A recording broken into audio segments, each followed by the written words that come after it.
You're listening to True Crime Feed.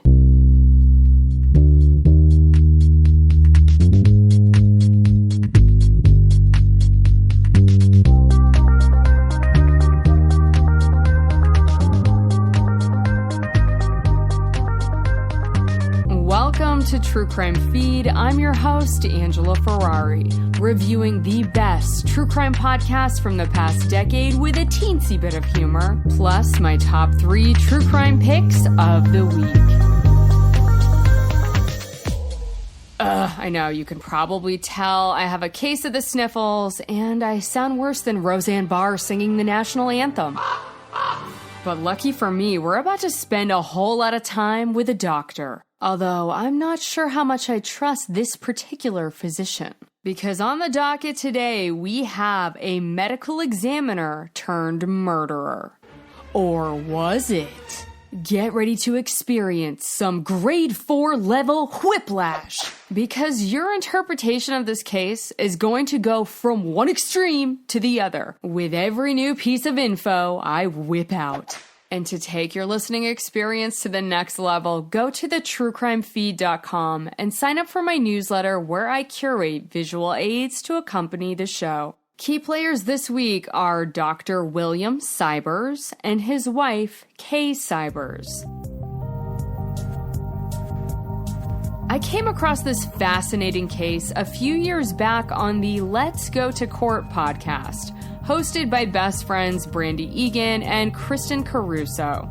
It's comedy plus true crime with a focus on interesting legal cases. What makes this show so cool is that you think you're tuning into some hilarious banter about true crime and you walk away learning tons about the legal system. It's kind of like when your mom would throw in some healthy green peas into your Velveeta mac and cheese. Let's Go to Court usually covers 2 cases per episode, giving you a little taste. Most of the time, that's all I need. But when it comes to the Doctor William Sybers case, I'm gonna need a much larger helping. And like I mentioned earlier, the theme of this story is whiplash.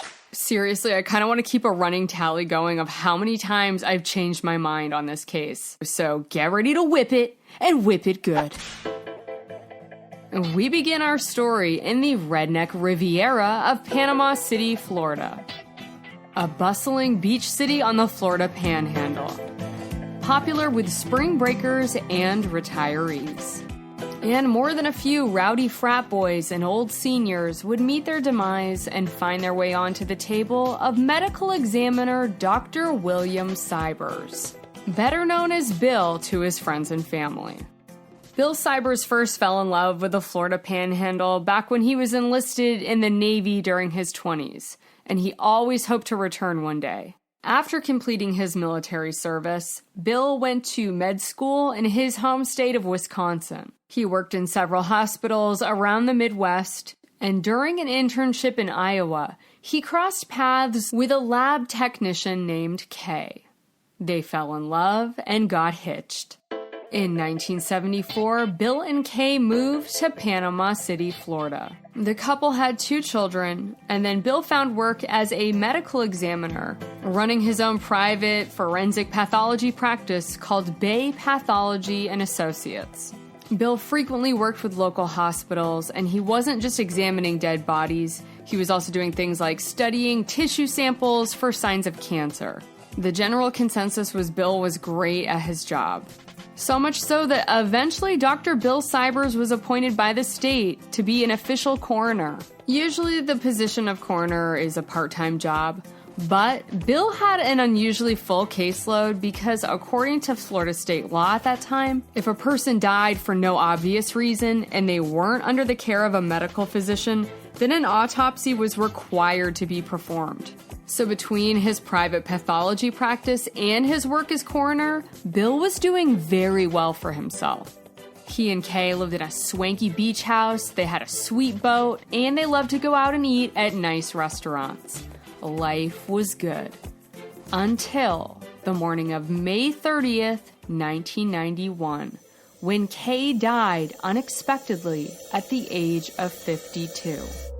Was this a tragic death from natural causes, or was Kay Sybers murdered? The night before her death, Kay was out to dinner with her husband, Bill. Other restaurant goers and their server would later recall that Bill and Kay seemed in good spirits, enjoying each other's company and sharing 2 bottles of wine, then leaving a big tip for their server. They left the restaurant and went home. From here, we only have Bill's account to go on. And according to Bill Sybers, his wife Kay woke up in the middle of the night complaining of a headache, chest pains, and allergy symptoms. Being a pathologist, Bill had syringes at home, and he attempted to draw blood from Kay's arm, but he was unable to get a sample. At that point, her symptoms seemed to subside, so he bandaged Kay up and got ready for work as per usual. On that day, he was on duty at the nearby Bay Medical Center, and he arrived at 7:30 a.m. And over the next 2 hours, he tried to call and check in on his wife, but she wasn't answering the phone, and Bill couldn't leave his post to go check on her. So at 9:30 a.m., Dr. Bill Sybers called an assistant at his office to go over to his house and check on his wife, Kay Sybers. Around 10 a.m., 2 of Bill's assistants arrived to his beach home. They opened the front door and called for Kay. There was no answer. They went upstairs to the bedroom and found Kay Sybers lying in bed unresponsive. They called 911 and an ambulance and sheriff quickly arrived to the scene. The paramedics did everything they could to revive Kay, but it was too late. There were already early signs of rigor mortis setting in, and Kay Sybers was pronounced dead at the scene. The medical examiner assistant called his boss Bill and gave him the bad news. Bill Sybers was in tears. His wife of over 20 years had died. Bill rushes home. The paramedics and sheriff have vacated the house at this point, but his 2 medical assistants are still there. Bill asks to go upstairs and be alone a few moments with his wife for the very last time. And now he's faced with the impossible decision. Should he comply with the state of Florida's recommendation that an autopsy be performed, which meant, as the coroner of that jurisdiction, Bill would be the one tasked to perform the autopsy on his own wife? He walks back downstairs, clearly emotional and distraught over his wife's passing, but he's made up his mind. Bill Sybers tells his medical assistant that he has decided not to have an autopsy done on his wife.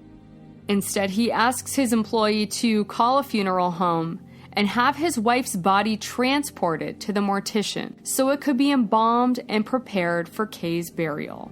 A few hours later, Kay's body is on the mortician's table, and word of her death spreads quickly in Panama City. Everyone is shocked to hear of her sudden passing, but most people don't suspect anything nefarious. Why should they? In fact, it only seems like one person is raising an eyebrow: Dr. Terrence Steiner. Dr. Steiner is also a forensic pathologist working in Panama City, and he took umbrage with the fact that an autopsy was not performed on Kay Sybers. After all, she was only 52 years old, and there was no clear apparent cause of death. So not only was an autopsy standard in cases like this, according to Dr. Steiner, it was required by law, a law Dr. Bill Sybers knew very well. So Dr. Terrence Steiner sounds the alarm, contacting the sheriff's department and the state's attorney, claiming that Bill Sybers broke the law by not performing an autopsy on his wife, and because of this, Terrence suspects that Bill Sybers murdered Kay. Law enforcement was hesitant to consider this a murder, but they agreed that yes, an autopsy should have been performed. Kay was already embalmed at this point, but had not yet been buried. So the nearby Pensacola Medical Examiner's Office took charge of her body and performed an autopsy as best they could. But it was nearly impossible to do any accurate chemical testing on the organs once the embalming fluid was present. So Kay Sybers' cause of death was marked as undetermined, triggering a further examination.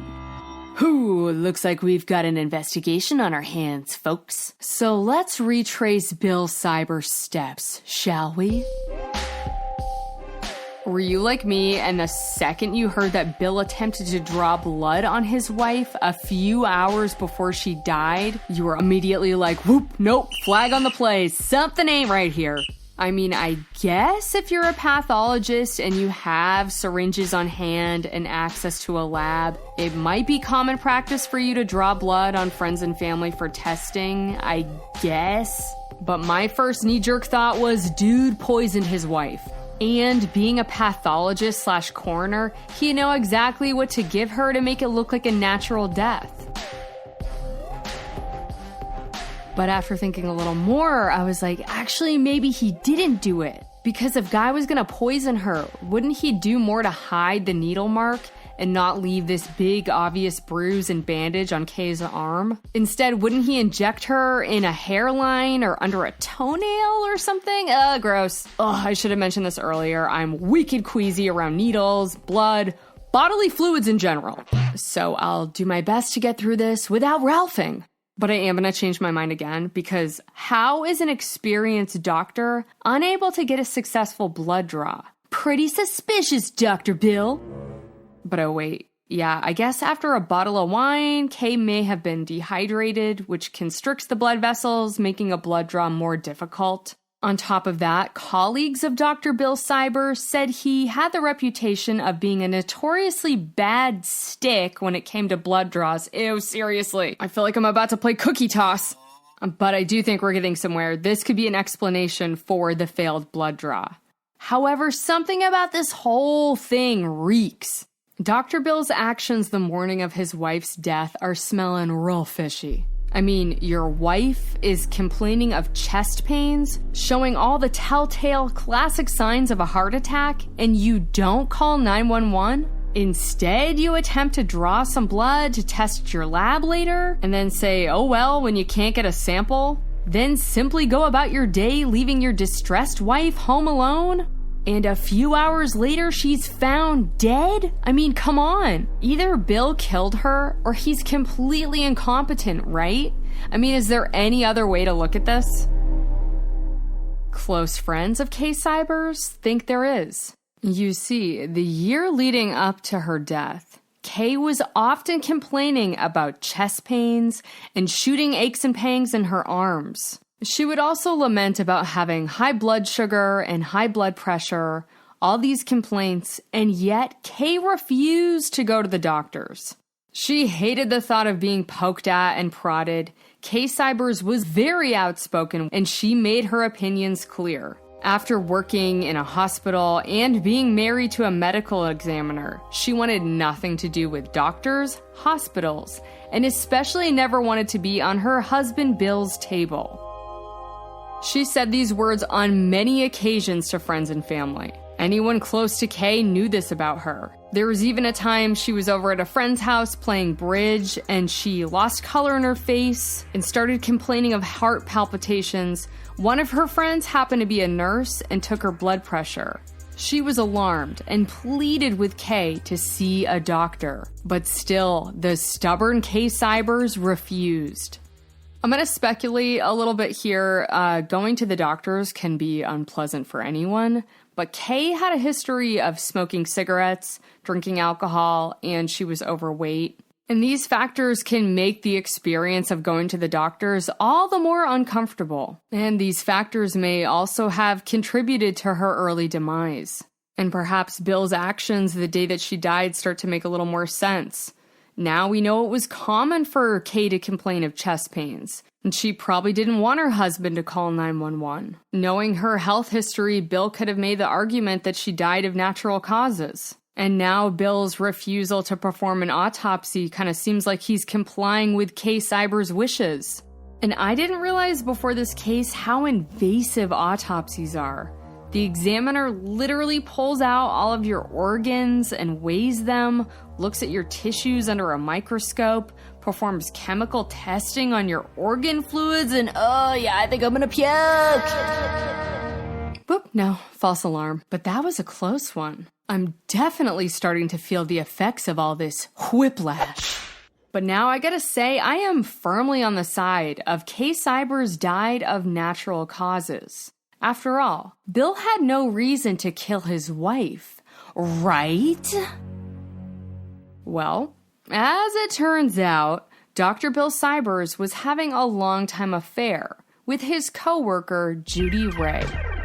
She was also a lab technician at the hospital, and Bill seems to have a type. The months leading up to Kay Sybers' death, Bill called Mistress Julie Ray 180 times, including the morning of Kay's death. Dr. Bill Sybers left his home around 7 a.m. and called Judy on his way to work on his car phone. Kids, ask your parents. It may sound lame now, but back in the 90s, especially the early 90s, a car phone was one of the most baller things you could have. Yes, the clarity and reception wasn't great, and they drain your car's battery, but still, aside from rocking a pair of LA Gear high tops, you couldn't get any cooler than having a phone in your car, brah. Shortly after Kay Sybers dies, Bill starts dating Judy out in the open. 3 years later, they get married. Oh boy, not a great look for Dr. Bill. An affair does not a murderer make, but in this case, it could have been a motive. Maybe Bill really wanted to start a new life with his love, Judy, and needed to get Kay out of the way. I'm not fully ready to switch sides, but I'm getting pretty close to pulling off my jersey, Dr. Bill. So why don't we check in with the Florida Department of Law Enforcement? Their case against Bill fizzles out pretty quick. There's definitely suspicion building around Dr. Bill Sybers, but like I said earlier, the Pensacola Medical Examiner lists Kay's cause of death as undetermined. And it's pretty hard to try a murder case when there's no proof that a murder took place. But what about that syringe that Bill used on Kay the day she died? Testing that would help clear things up one way or another. So where's that syringe anyway? As it turns out, Bill claims he threw the syringe away in a dumpster across the street from his house. I don't know, man. You're looking real sus to me now, Bill. But he's claiming this whole thing is a witch hunt. All these accusations are ridiculous, and if Dr. Bill Sybers wanted to kill his wife and cover it up, he would have had Kay's body cremated. Fair enough. At this point, we've got a lot of bad looks, but nothing concrete to go on. So the Florida Department of Law Enforcement and the state's attorney, Jim Applebaum, they dropped the case. Kay Sybers' body was buried, and everyone seemed to move on with their lives. Everyone except Dr. Terrence Steiner. Your boy Terrence won't let this one go. He takes it all the way to the governor's office. And surprisingly, Governor Lawton Chiles agrees with Dr. Terrence Steiner. In a shocking twist, he removes state's attorney Jim Applebaum from the case and reassigns it to another state's attorney from Jacksonville named Harry Shorstein. This was the first time in Florida history that a state's attorney was removed from a case by a sitting governor. And Harry Shorstein requests that Kay's body be exhumed for further examination. I don't know, this all seems a little extra, fellas. What new evidence could they possibly find? Well, plenty, as it turns out. A tissue sample from Kay's body was sent off to the toxicology lab of Dr. Kevin Ballard, and he found traces of succinylcholine, a drug that was commonly used to paralyze patients for surgery. Proof that Kay Sybers was poisoned. Plus, there's the whole time of death issue. When paramedics came onto the scene that day, shortly after 10 a.m., Kay's body was showing signs of rigor mortis. So the new medical investigation, they take into account that the AC was running in the bedroom and determine the time of death was anywhere from 5 a.m. to 7 a.m., which means it was possible that Bill Sybers was still home and present when Kay passed away. And under the direction of State's Attorney Harry Shorstein, investigators dig even deeper. They re-interview witnesses and employees at Bill's pathology practice. As it turned out, Bill Sybers had a naughty little habit of dispensing medications to friends, family, and employees. And I'm not talking your run-of-the-mill allergy med. I'm talking diet pills and Valium. And to be clear, Bill wasn't selling these drugs for profit, but he was handing them out like Halloween candy without giving people a proper examination. And Dr. Bill Sybers was also allowing his assistants to perform medical examinations without Bill being present. None of these particular actions were deemed to be criminal, but Bill faced sanctions from the medical board after this news came out. After a thorough re-examination in 2001, 10 years after his wife's death, the now retired Dr. Bill Sybers was indicted for first-degree murder. Now we're at the trial, aka the Whiplash lightning round.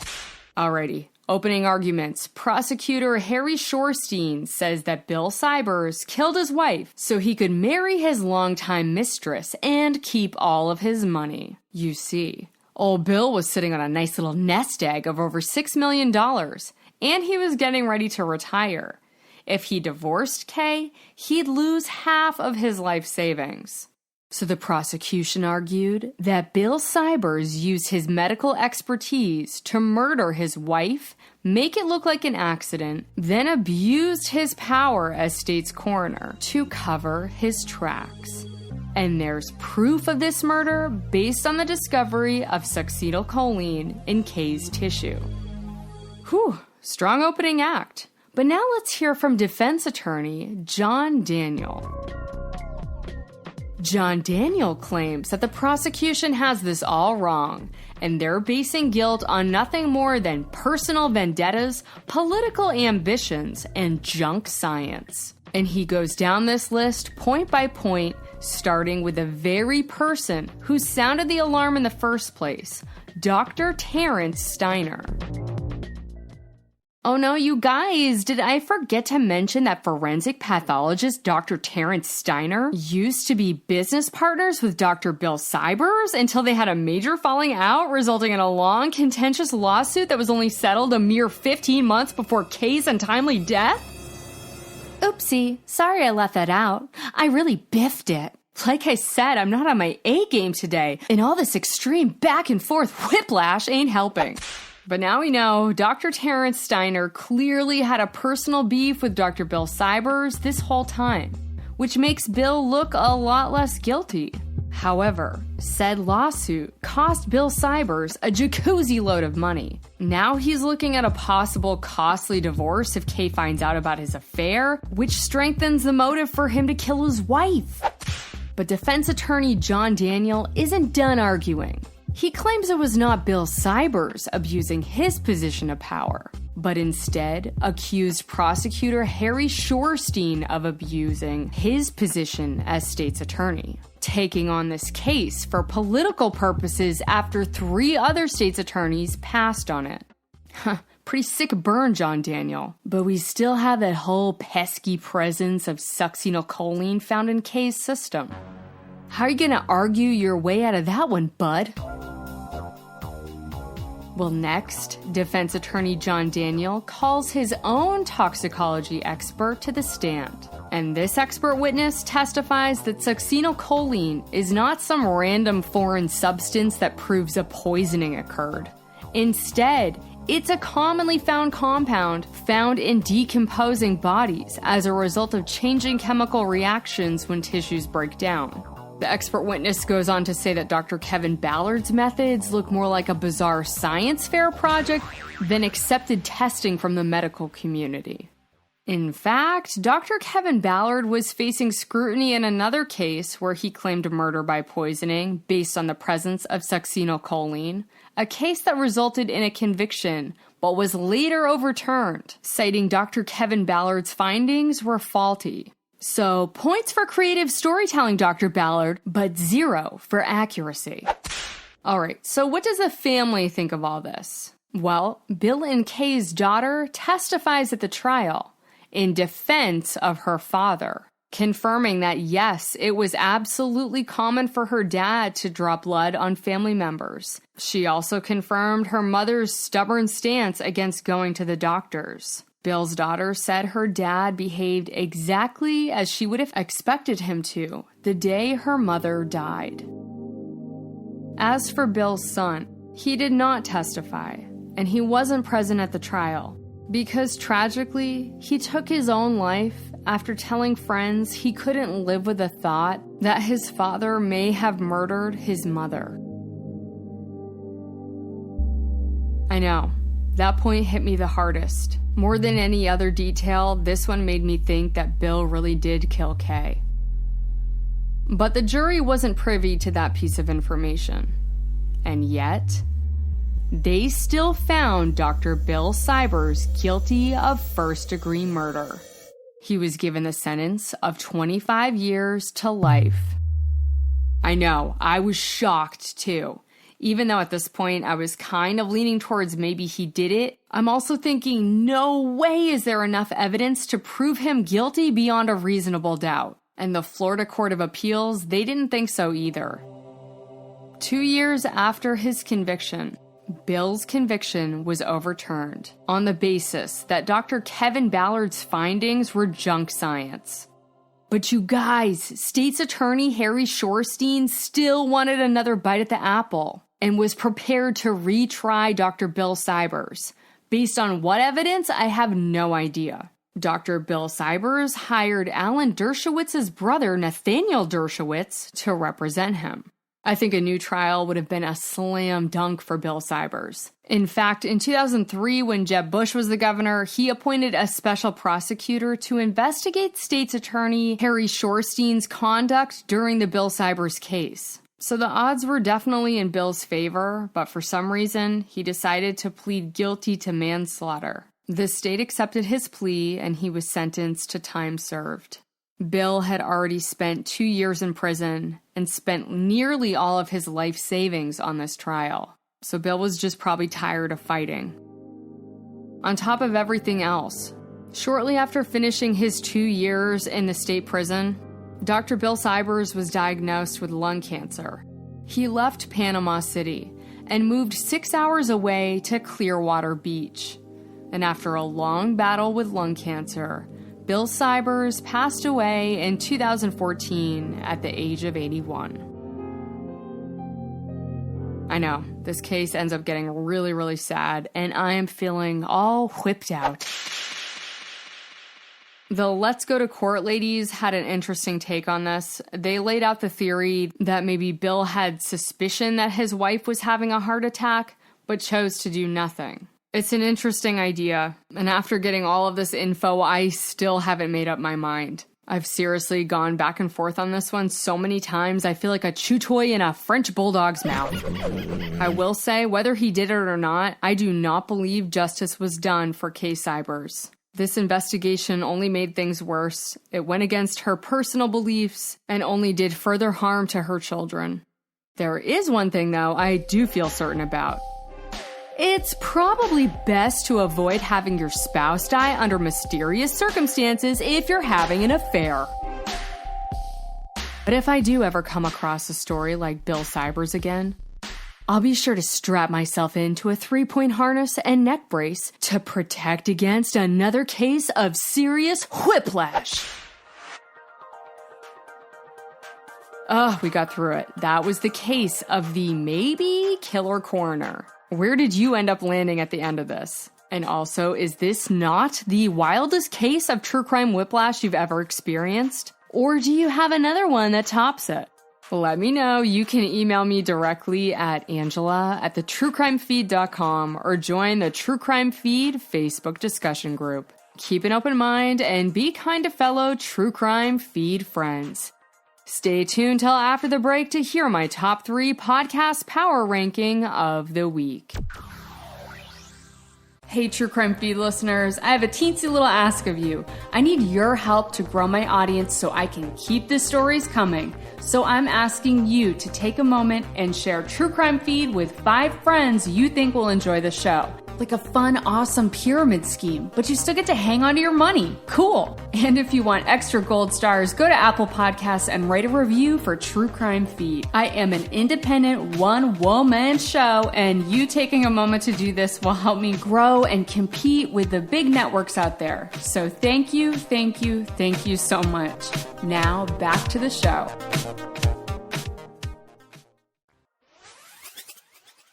And we're back. Before we start the ranking, I mentioned last week that I was excited to check out I'm Not a Monster Season 2 and The Great Post Office Trial after I saw them trending on the top 100 charts. But I realized these shows and a bunch of others on the top 100 right now are actually old shows currently trending because of year-end top lists. And I want to try to stick to newly released shows in the power ranking. But lucky for us, there's a bevy of them out right now. In fact, I don't even have a miss this week. I actually have 4 shows I'm really excited about and want to share with you. So without further ado, here are the 4 shows currently trending that I think are worth a listen. I present to you this week's podcast power ranking. 4, 3, 2, 1. At the number 4 spot, we have My Fugitive Dad. Here's a synopsis from the show page. Ashley's dad was her favorite person in the world. He drove fast cars and sold them for a living. He was a scratch golfer and the love of her mom's life. Ashley thought she knew him better than anyone. But at 38 years old, she found out that he wasn't who he said he was.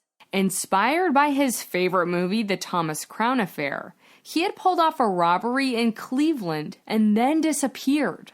It turns out he evaded the authorities for half a century, living in their sleepy Massachusetts town. This is a cool one so far. Episode 1 has me hooked.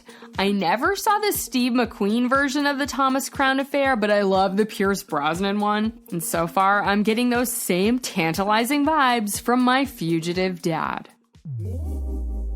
At the number 3 spot, we have Witnessed Fade to Black. Here's a reminder from the show page.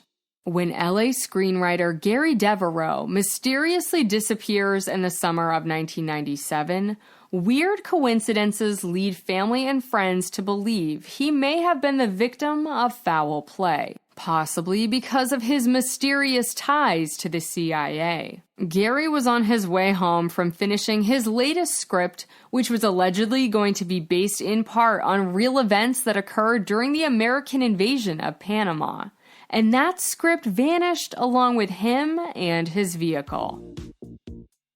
Last week, I was totally on board with Gary's widow's theories, but this latest episode, I'm not so sure.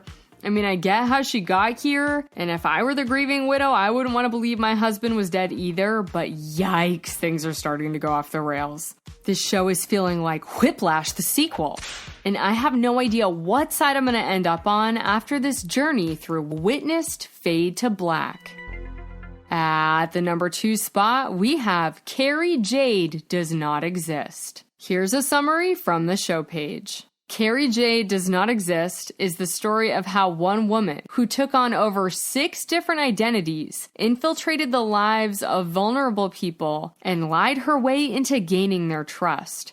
This 6-part series, hosted by Sue Perkins and journalist Katherine Dankinson, will tell the story of how Carrie built up a picture-perfect persona and scammed her way into the literary world until she finally got tangled up in her very own web of lies.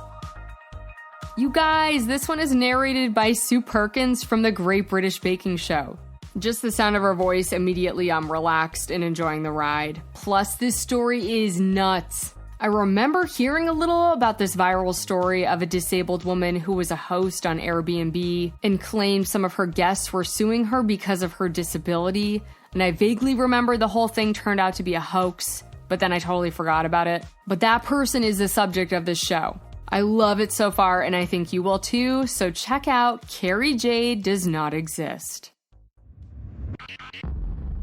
And at the number 1 spot, we have Mortal Sin. Here's a synopsis from the show page.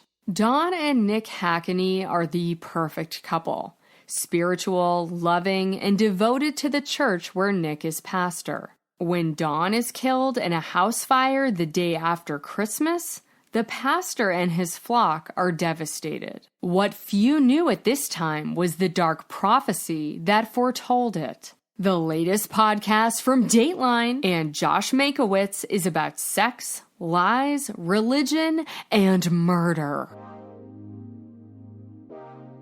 Ugh, God, this is so good. Sometimes I feel like such a basic bee for loving these Dateline shows so much, but I can't help it. I totally love it. Even though my man Keith Moe isn't at the helm, Josh Mankey is holding his own so far, especially during some cringeworthy, binge-worthy interviews. This show is highly addictive, so pod forgive me for indulging so hard on mortal sin.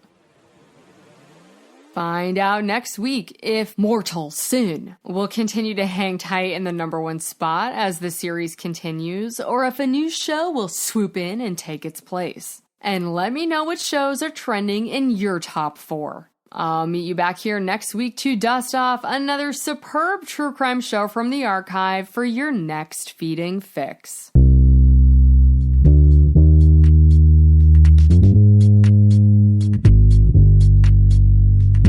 That's all for today's True Crime Feed. Don't forget to sign up for my weekly newsletter where I post links to my top 3, sometimes 4, favorite shows of the week and bring you fabulous visual aids for every episode. Be sure to follow the show on Instagram, Twitter, and Facebook to join the conversation. And if you enjoyed today's episode, please take a moment and leave a review. Tell your fellow partners in crime to tune in to True Crime Feed. It really is a huge help to grow the show, and it means the world to me. So thank you so much for riding along and allowing me to be your audio accomplice. Join me next week for another feeding.